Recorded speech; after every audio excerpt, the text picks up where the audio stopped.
భరద్వాజ్ గారు, సంక్షేమ పథకాల మీద మాజీ ఉపరాష్ట్రపతి వెంకయ్యనాయుడు మాట్లాడారు, మన దాని మీద కూడా మీరు మాట్లాడారు.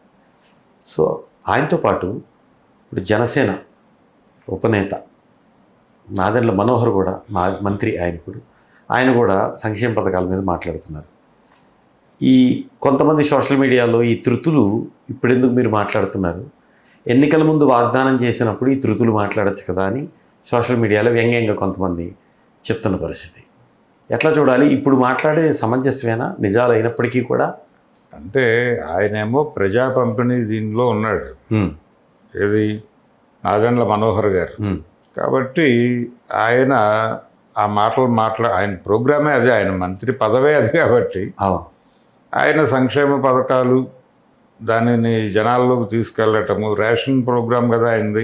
పౌర సరఫరాల శాఖ అంటేనే రేషన్ ప్రోగ్రాము. సబ్సిడీకి మీకు ఆహారం పెడుతున్నాను, నేను ఇచ్చిన బియ్యంతో, నేను ఇచ్చిన కందిపప్పుతో, నేను ఇచ్చినటువంటి గోధుమలతోనే ప్రపంచం అంతా బతుకుతోంది అని ఆయన అనుక్షణం చెప్పుకోక తప్పని పరిస్థితి ఉంది ఆయన. సో దాని ఎక్స్టెన్షన్ ప్రోగ్రాంలో భాగంగా ఈ తెల్ల కార్డుల వారికి ఉండేటువంటి ప్రయోజనాలు, వాళ్ళకు ఉండేటువంటి ఎన్టీఆర్ ఆరోగ్య భీమాలు, ఇలా 100 వ్యవహారాలు మాట్లాడటానికి అర్హమైనటువంటి చోటు ఉన్నాడు ఆయన. కాబట్టి ఆయన నిరంతరం అది మాట్లాడక తప్పదు, ఆయన డ్యూటీ. అయితే ఆర్థిక సంస్కరణలని ఎంత వేగంగా అమలు చేయాలనుకుంటారో అంతే వేగంగా సంక్షేమం గురించి కూడా అంతే ఎఫెక్టివ్గా మాట్లాడాలి అనేది ప్రోగ్రాం. దీనికి ఒక అద్భుతమైన పేరు పెట్టుకున్నారు వాళ్ళే, మానవీయ కోణంలో ఆర్థిక సంస్కరణల అమలు. అవుతుందా, కుదురుతుందా? ఇది ఈ రోజున కాదు, ఈ దేశంలోకి సరళీకరణ ఆర్థిక విధానాలు పట్టుకొచ్చినటువంటి క్రాంతదర్శి పివి నరసింహారావు గారు కాదండి, మన్మోహన్ సింగ్. చంద్రశేఖర్ గవర్నమెంట్లో భారతదేశం దివాళా తీసింది అని చెప్పి ఆ రోజున, ఏది 89 ప్రాంతాల నాటి స్టోరీ చెప్తున్నాను, ఆ రోజున దేశం దివాళా తీసిపోయింది. కాబట్టి ఇమ్మీడియట్గా దేశాన్ని కాపాడాలంటే దీన్ని లిబరలైజ్ చేయటం తప్ప ఎల్పిజిలోకి ఎంటర్ అవ్వాలి. గ్లోబలైజేషన్. ఈ ఎల్పిజి స్కీమ్లోకి దేశాన్ని నడిపించిన వాడు Manmohan Singh. Manmohan Singh world bank pensioner. ఆయనను ప్రధానిగా కూడా భరించాం మనం, అది వేరే గొడవ. కానీ ఆయన వరల్డ్ బ్యాంక్ పెన్షనర్ కూడా. కాబట్టి ఆయన టోటల్గా ప్రపంచ బ్యాంకు రాజకీయాలని ఇక్కడ అమలు తీసుకొచ్చాడు. ప్రపంచ బ్యాంకుకి భారతదేశాన్ని వదిలేసాడు దాన్ని. కాబట్టి మార్కెట్ ఎకానమీలోకి భారతదేశాన్ని లాక్కు వచ్చినప్పుడు సహజంగానే జనాలు భూములు కోల్పోతారు. వాళ్ళ అప్పటి వరకు ఉన్నటువంటి సాంప్రదాయ జీవన విధానం దెబ్బతింటుంది, సాంప్రదాయ వృత్తులు పోతాయి. ఇప్పుడు గతంలో ఎలా ఉండేది, లిబరలైజేషన్ మన జీవితాల్లోకి రాకముందు ఒక ఊళ్ళో ఒక చిల్లర కొట్టు నడుపుకునేటువంటి ఒక ఆయన ఉన్నాడు అనుకుందాం. ఆయన తండ్రి చిల్లర కొట్టే నడుపుకుని ఉండేవాడు. ఆయన పిల్లలు ఆ ఊళ్ళో ఉన్న చదువుకుంటారు. వాళ్ళకి ఇంకా అద్భుతమైన చదువు వచ్చేసి ఏదైనా గవర్నమెంట్ జాబ్ వస్తే వెళ్ళిపోతారు. ఒకవేళ అందరికీ రాలేదు, వాడికి 3-4 పిల్లలు ఉంటే అందరికీ రాలేదు, ఒకటికి వచ్చింది. వచ్చినవాడు వెళ్ళిపోయాడు. రాని వాళ్ళు కూడా వాళ్ళిద్దరు ఉంటారు. వాళ్ళిద్దరూ ఈ షాప్ మీద పడి బతుకుతారు. వాళ్ళకి పెళ్ళిళ్ళు అవుతాయి, వాళ్ళు పిల్లల్ని కంటారు. ఆ పిల్లల్లో బయటకు వెళ్ళే వాళ్ళు వెళ్తారు, లేకపోతే మిగిలిన వాళ్ళు ఆ షాప్లోనే ఉంటారు, హ్యాపీగా బతుకుతారు కదా. ఇప్పుడు ఏ గ్రామంలోనైనా కిరాణా కొట్లు ఉన్నాయా? లేవు కదా. ఏమైపోయినాయి? బట్టల కొట్లు ఉండేవిగా గ్రామాల్లో ఇదివరకు, కొనుక్కోవడానికి జనాలు ఉండేవాళ్ళు కదా. ఇప్పుడు విలేజెస్లో జనాలు ఉన్నారా? అరుగుల మీద జనాలు కూర్చుని ఉండేవాళ్ళు కదా, ఒక యాక్టివిటీ నడిచేది కదా. ఇప్పుడు మొత్తం ఊళ్ళు ఖాళీ అయిపోయిన విషయం మనకు అర్థం చేసుకోవాలి. ఈ వినాశనం మొత్తం జీవితాల్లో సంక్షోభాన్ని క్రియేట్ చేస్తుంది. కాబట్టి జనాలకి మనం ఈ అన్యాయం చేసినప్పుడు ఏదో న్యాయం చేసినట్టుగా కూడా కనిపించాలి. ఇప్పుడు విద్యా వైద్య రంగాల నుంచి ప్రభుత్వం వైదొలుగుతుంది అనే విషయం ఆ రోజునే తెలుసు ఆయన.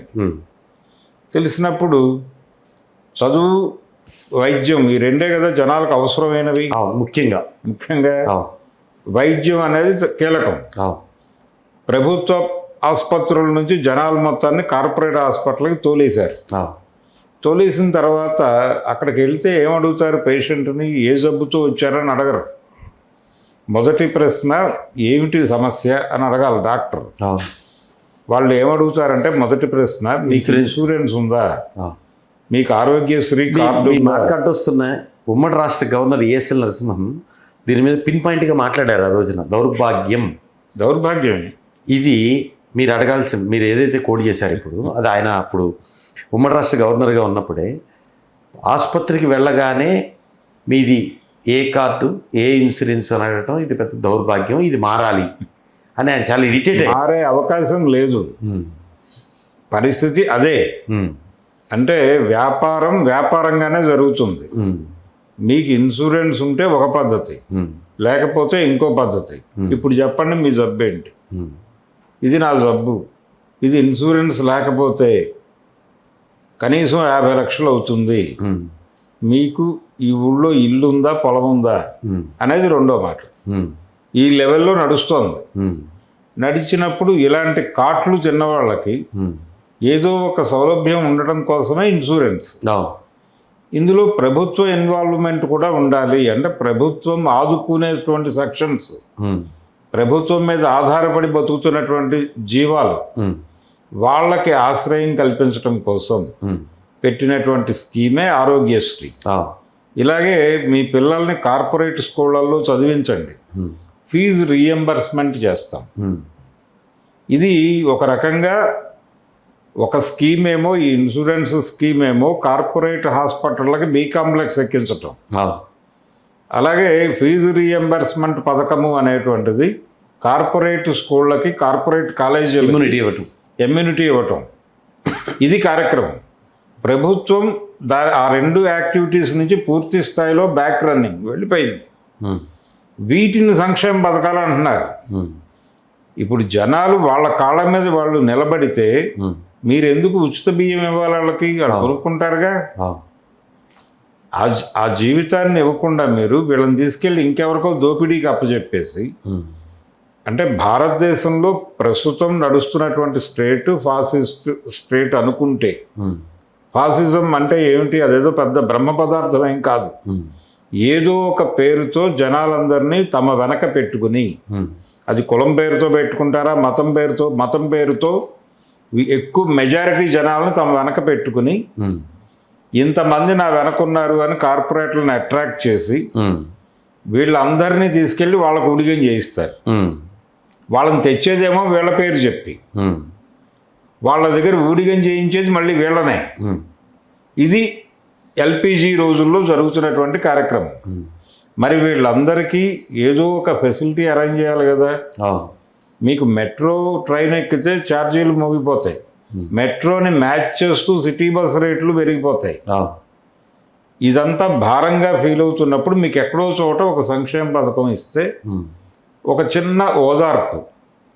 మనం వాళ్ళని కొట్టి డబ్బులు లాక్కోవటం జరిగినప్పుడు ఏదో ఒక పూట వాళ్ళకి ఉచిత ఇడ్లీ పథకమో ఏదో ఒకటి పెడదాం, పెడితే అదొక హ్యాపీ.